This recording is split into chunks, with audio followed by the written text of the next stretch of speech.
We're going deep today.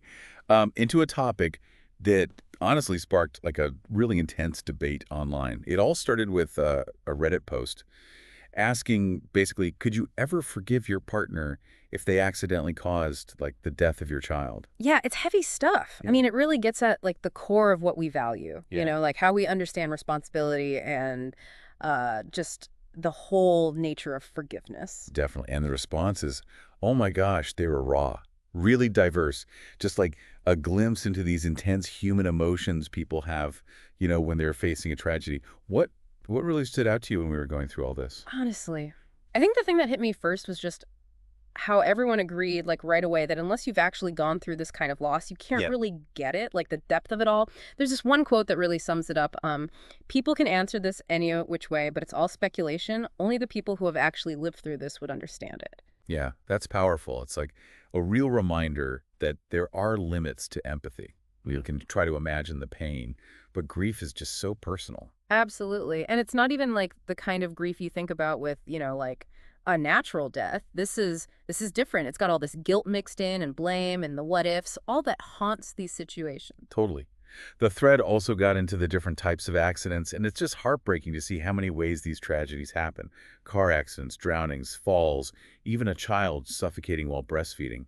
It makes you feel like it's also random, this unpredictability with child death. It is. And what's interesting is like how negligent people think it was really seems to change how they judge the forgiveness part. Like if it's just a split second mistake, people are more open to forgiving. But if it feels like, the parent messed up, was reckless, then it gets way more complicated. There was one comment, I don't know if you remember, but it really got to me. A person talking about uh, a kid. Their sibling was accidentally run over by their dad. And the commenter talked about the look on the kid's face. Completely broken is how they put it. It's chilling.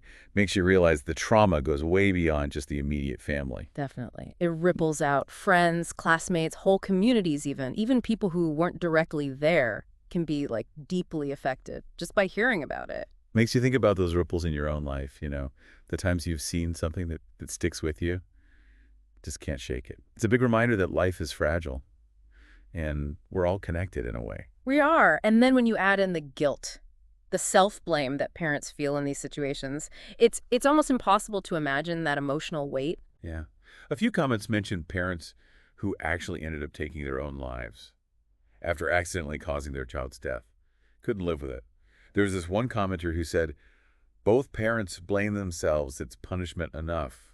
That really hit me hard. It's Yeah. like sometimes the punishment you give yourself, the guilt, is way worse than anything anyone else could say or do. It does make you think about, self-forgiveness. Like, can you even heal if you can't forgive yourself? Right. And even if you can forgive yourself, a lot of people were saying that doesn't mean the relationship survives. It's not the same thing. Yeah. Like, you can understand it was an accident, but the emotional part is so much harder. Yeah. One person said, I don't think I could. Intellectually, I could say I understand it was an accident. Yeah. I do not blame you. But I don't think I could stay in the marriage with that reminder. Yeah, it shows the difference. Knowing something in your head versus like the feeling. Those scars that make it, I don't know, almost impossible to trust again, be close again. Can a relationship actually work after something like that?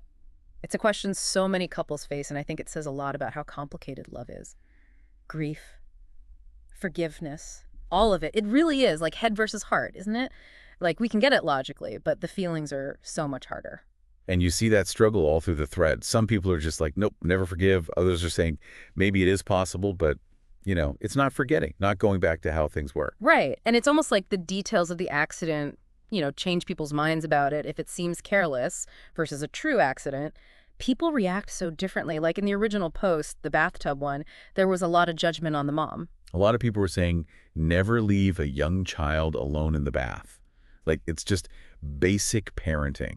And that's where it gets tricky, right? Like forgiveness versus, I don't know, responsibility. Even if you can forgive someone, can you live with the fact that, they caused your child's death? Even if it was an accident. Yeah.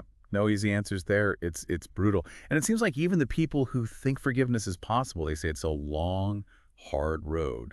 Not just a decision, but something you got to work at Right. every day. Lots of comments talked about self-reflection, like you got to really look inside yourself before you can even think about forgiving. Deal with the pain, the anger, figure out what forgiveness means. to you in that situation. It's not saying it was okay, but maybe letting go of the bitterness. Makes me wonder about time, too. Like, does time make it easier to forgive, or does it just make the pain worse, so forgiveness is even harder? I don't think there's a rule for that. Grief, forgiveness, time, it's also different for everyone. And we got to remember, forgiveness gets this like perfect image in our culture, like it's magic and everything's fine, but it's way more complicated. Yeah, it's not just a straight line. Some days you can forgive. Other days the anger comes right back. Exactly. And needing support, that came up a lot too, from friends, family, therapists.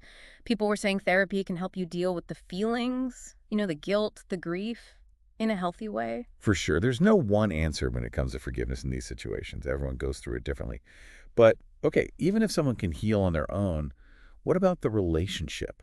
Can they really rebuild after something like this? How does that even work? The thread didn't really get into details on that, but I think it's safe to say trust is everything. If it felt like the death could have been prevented, that trust is like completely broken. Right. And how do you even start to rebuild that when what you lost is, irreplaceable? It's like you're trying to build on shaky ground. I don't even know where you'd start. It would take so much from both people, that willingness to be open, talk about the pain, the fears, what they want for the future. Maybe couples therapy, that could help. Give them a safe space to deal with it all. Yeah, maybe. And even beyond that, there's just the emotional weight of it all that grief, the guilt.